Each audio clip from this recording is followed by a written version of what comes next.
முதலமைச்சர் ஸ்டாலின் அவர்களே, இது ஒரு குடும்பத்தின் ஆட்சிக்கும் தமிழ்நாட்டு மக்களுக்குமான தேர்தல். தாய்மாமன் வீட்டு சீர் வருவதை போல இன்றைக்கும் 5600 கோடி ரூபாய்க்கு அடிக்கல் நாட்டியிருக்கிறார்கள். இன்றைக்கும் தெரு தெருவாய் கூட்டுவது பொதுநல தொண்டு, ஊரார் தெரிந்து கொள்ள படம் பிடித்தார் சுயநலம் உண்டு. மக்கள் நலம் மக்கள் நலம் என்றே சொல்லுவார், தம் மக்கள் நலம் ஒன்றேதான் மனதில் கொள்ளுவார். இப்போது புதிய அறிமுகம் ஆச்சி ஹோட்டல் சாம்பார் 50 கிராம் ரூபாய் 20 மட்டுமே. எனது அன்புக்குரிய தம்பிக்கு பேசும்போது சொன்னார்கள், 2 தினங்களுக்கு முன்னாலே ஒரு மாநாடு என்று சொல்லி ஒரு பொதுக்கூட்டத்தை கூட்டினார்கள்.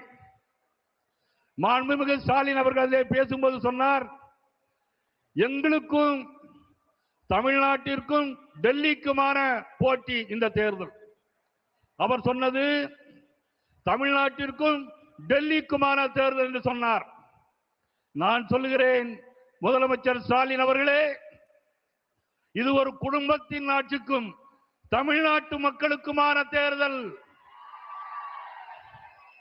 இது ஒரு குடும்பத்தின் ஆட்சிக்கும் தமிழ்நாட்டு மக்களுக்குமான தேர்தல். குடும்ப ஆட்சியை முடிவு கட்டுகின்ற தேர்தல் இன்றைக்கு மலைக்கோட்டை மாநகரிலே நடைபெறுகிறது.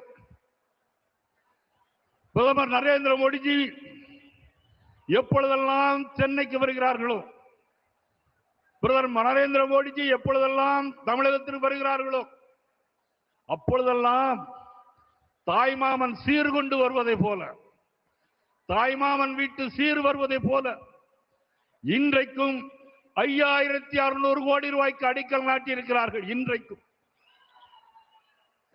மதுரைக்கு வரும்போது 4400 கோடி ரூபாய். மதுரைக்கு வரும்போது தாய்மாமன் வீட்டு சீர் வருவது கூட லேட்டாக வரும். ஆனால் எங்கள் பாரத பிரதமர் நரேந்திர மோடி அவருடைய சீர் இன்றைக்கு தமிழகத்திற்கு வந்து கொண்டே இருக்கிறது.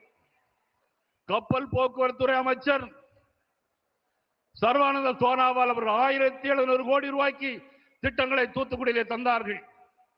2025ஆம் ஆண்டு எங்களது பாரத நரேந்திர மோடி அவர்கள் தூத்துக்குடிக்கு வந்து 5000 கோடி ரூபாய்க்கு துறைமுக திட்டங்களை தந்தார்கள். யார் தந்தது?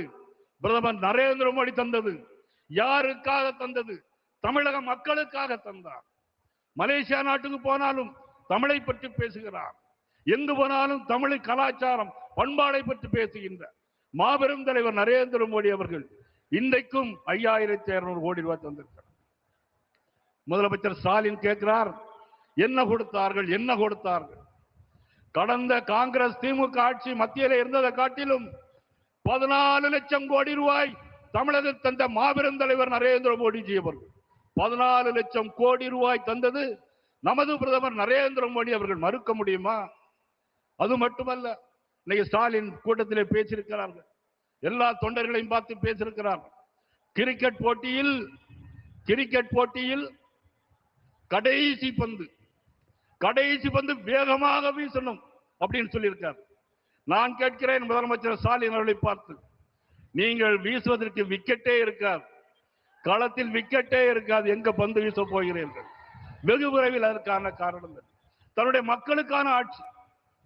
நேற்று இன்று நாளை ஒரு சினிமாவில் புரட்சியில் எம்ஜிஆர் பாடுவார், தெரு தெருவாய் கூட்டுவது பொதுநல தொண்டு, ஊரார் தெரிந்து கொள்ள படம் பிடித்தார் சுயநலம் உண்டு. மக்கள் நலம் மக்கள் நலம் என்றே சொல்லுவார், தம் மக்கள் நலம் ஒன்றேதான் மனதில் கொள்ளுவார். தம் மக்கள் நலம் ஒன்றேதான் மனதில் கொள்வார். அவருடைய ஆட்சியை வீட்டுக்கு அனுப்ப வேண்டும். தேசிய ஜனநாயக கூட்டணி ஆட்சி மலர வேண்டும். வெல்க தமிழ்நாடு, வாழ்க பாரதம், வளர்க தமிழ். நன்றி, வணக்கம். இப்போது புதிய அறிமுகம் ஆச்சி ஹோட்டல் சாம்பார் 50 கிராம் ரூபாய் 20 மட்டுமே. மின்னம்பலம்.com தமிழின் முதல் மொபைல் பத்திரிகை.